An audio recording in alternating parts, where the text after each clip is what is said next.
tahun 2022 ini perempuan berdaya Indonesia maju. Kalau kita mau ambil keberdayaan itu, kita tarik pada sisi GDI, Gender Development Index. Kalau kita ambil GDI, maka pertama pendidikan perempuan, formal informal. Kedua adalah derajat kesehatan perempuan. Bersama-sama kita turunkan angka kematian ibu.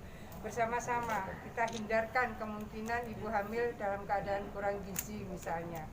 Kemudian yang ketiga adalah income per kapita perempuan dalam artian kemandirian ekonomi perempuan. Ini kalau kita mau lihat dari 3 indikator ini, kita bisa melihat Gender Development Index bagaimana disparitas upah antara laki-laki dan perempuan hari ini masih terjadi.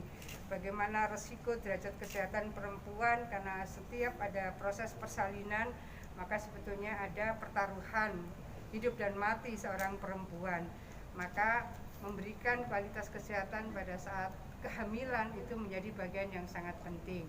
Memberikan support gizi yang cukup pada saat kehamilan, bukan hanya pada ibunya, tapi juga pada kandungannya. Ini juga menjadi bagian yang sangat penting untuk bisa membangun pemberdayaan perempuan untuk memajukan Indonesia. Jadi kalau tema besarnya seperti itu. Nah sekarang untuk Jawa Timur, pelaku-pelaku UKM itu sebagian besar perempuan. Inilah yang saya rasa kita bisa memberikan penguatan, pendampingan sampai kepada kurasi dari produk mereka supaya mereka bisa menjangkau pasar ekspor. IWAPI mengikuti perjalanan kami ke berbagai negara dan mereka memiliki semangat yang luar biasa. Ini akan menjadi role model bagaimana perempuan-perempuan yang berdaya secara ekonomi.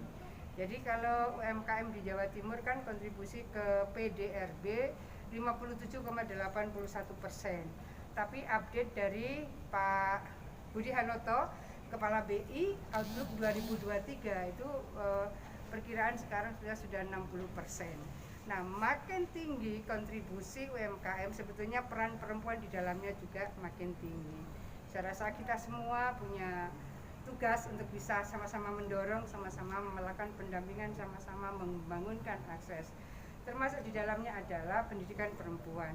Kalau mereka masuk sektor UKM, maka berikutnya adalah bagaimana mereka membangun ekonomi secara digital itu lebih friendly lagi. Nah yang dilakukan DP3AK ini khusus untuk travel ojol, memang ada pembinaan secara khusus. Travel ojol ini ada pendekatan psikologis, ada pendekatan sosial, tentu juga ada pendekatan ekonominya.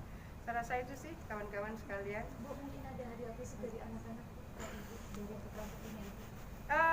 Ya, itu sesuatu yang sangat indah. Pagi ini mereka fakta integritas itu isinya antara lain ya siap disanksi, siap dipidana kalau tidak sesuai dengan program yang diusulkan. Intinya seperti itu, fakta integritas. Yang kedua adalah surat pernyataan tanggung jawab mutlak. Jadi penerima hibah itu memiliki tanggung jawab mutlak melaksanakan sesuai dengan pengajuan sampai kemudian membuat pelaporan. Yang ketiga adalah menandatangani NPHD. NPHD itu naskah perjanjian hibah daerah. Jadi 3 ini sebetulnya menjadi tanggung jawab penerima hibah. Penerima loh ya. Saya membedakan antara penerima hibah dengan aspirator, ini sesuatu yang berbeda. Sehingga tanggung jawab mutlak ada di penerima hibah. Sehingga fakta integritas sesuai yang ditandatangani itu ada di penerima hibah. Dan kemudian ada naskah perjanjian hibah daerah. Sama 3-tiganya ditandatangani oleh penerima hibah. Itu. Untuk monitoring dan evaluasi pelaksanaan hibah gimana? Jadi kalau untuk evaluasi dan monitoring pelaksanaan hibah, mereka kan sudah 3 perjanjian itu ya ditandatangani. Kemudian mereka melakukan pelaporan.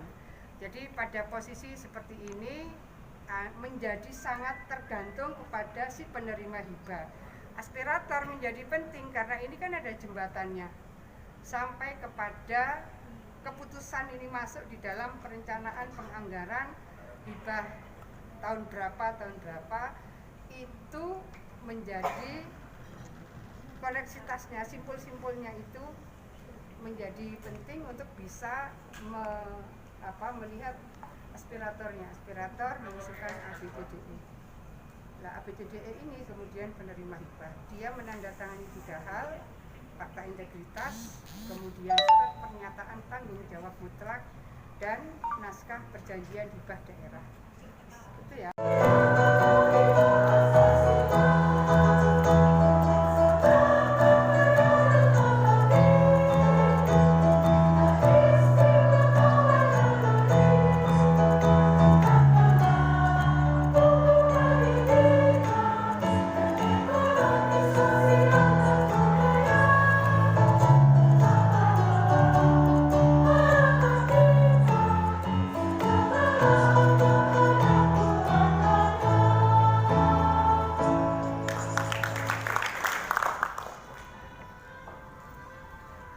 Semangatnya ya, salam luar biasa. Kita tepuk tangan untuk kita semua. Terima kasih.